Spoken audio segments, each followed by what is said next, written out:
और हरदा ब्लास्ट मामले में बड़ा खुलासा हुआ है। केमिकल टैंक के पास आग लगी थी। पहले फ्लोर पर केमिकल से भरा हुआ टैंक था और चिंगारी से भड़की आग से ब्लास्ट हुए। एक बॉक्स को खोलने का मजदूर काम कर रहे थे।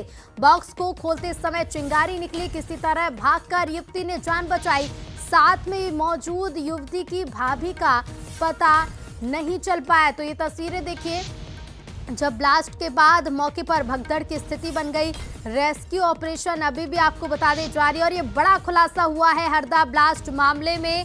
चिंगारी से आग भड़की थी। केमिकल टैंक के पास आग लगी थी। पहले फ्लोर पर केमिकल से भरा टैंक था और चिंगारी से भड़की आग से ब्लास्ट हुआ। एक बॉक्स को खोलने का मजदूर काम कर रहे थे। चिंगारी उठती है और चिंगारी से आग भड़कती है और ये आग पूरे इलाके को अपनी जद में ले लेती है। तो बड़ा अपडेट इस मामले में, बड़ा खुलासा हुआ है। केमिकल टैंक के पास आग लगी थी और मामले से जुड़ा हुआ बयान भी सुनवाते हैं।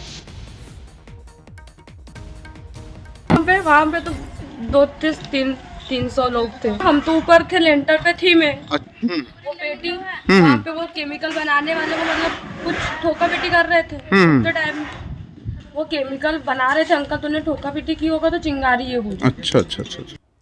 और चलिए इसी पर हम और ज्यादा बात, अखिल जी हमारे साथ लाइव जुड़ रहे हैं। सुनील जी, जो बड़ा खुलासा हम अपने दर्शकों को बता रहे हैं कि चिंगारी थी जो आग में तब्दील हो, और इस आग ने पूरे इलाके को अपनी जद में ले लिया।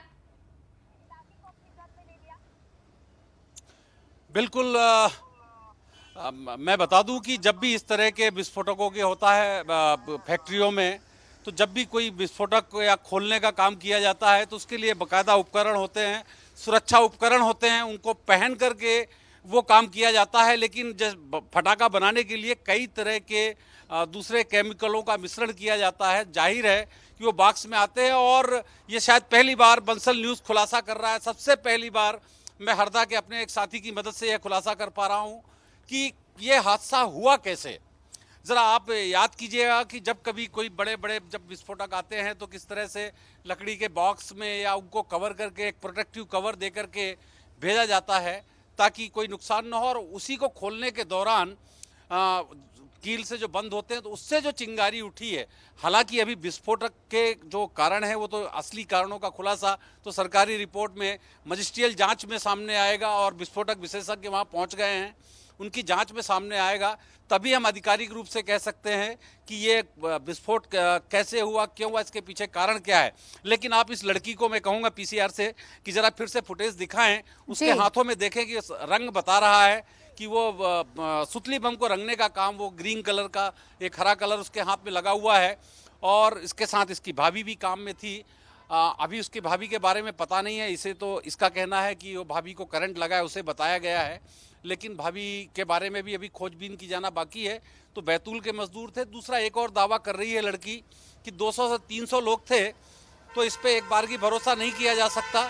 लेकिन फिर भी पूरी ताकत से यहाँ पे बनाने का काम चल रहा था।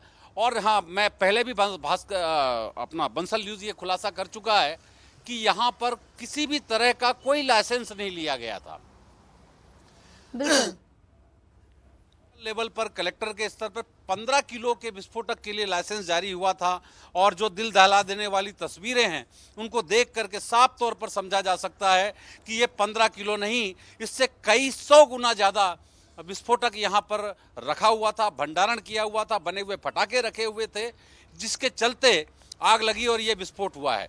लेकिन ये जो प्रत्यक्षदर्शी लड़की है जो लेंटर से कूद करके किसी तरह से बाद में बची है, इसके साथ और भी लोग बचे हैं, इसका यह खुलासा चौंकाने वाला है। और सबसे पहले बंसल न्यूज़ इस घटना के पीछे क्या कारण है, ये सबसे पहले बंसल न्यूज़ आपके सामने लेकर के आ रहा है। बिल्कुल सुनील जी, सबसे पहले हम अपने दर्शकों को बता रहे हैं कि क्या कारण था इस हादसे का। फिलहाल शुक्रिया आपका हमसे जुड़ने के लिए। और चलिए बयान एक बार फिर से आपको सुनवाते हैं। 200-300 लोग थे। हम तो ऊपर थे, लेंटर पे थी मैं। वो बेटी वहाँ पे वो केमिकल बनाने वाले को मतलब कुछ ठोका पीटी कर रहे थे। तो टाइम वो केमिकल बना रहे थे अंकल, तो उन्हें ठोका पीटी की होगा तो चिंगारी ये हुई। अच्छा। और हरदा ब्लास्ट मामले में बड़ी कार्रवाई हुई है। पटाखा फैक्ट्री मालिक राज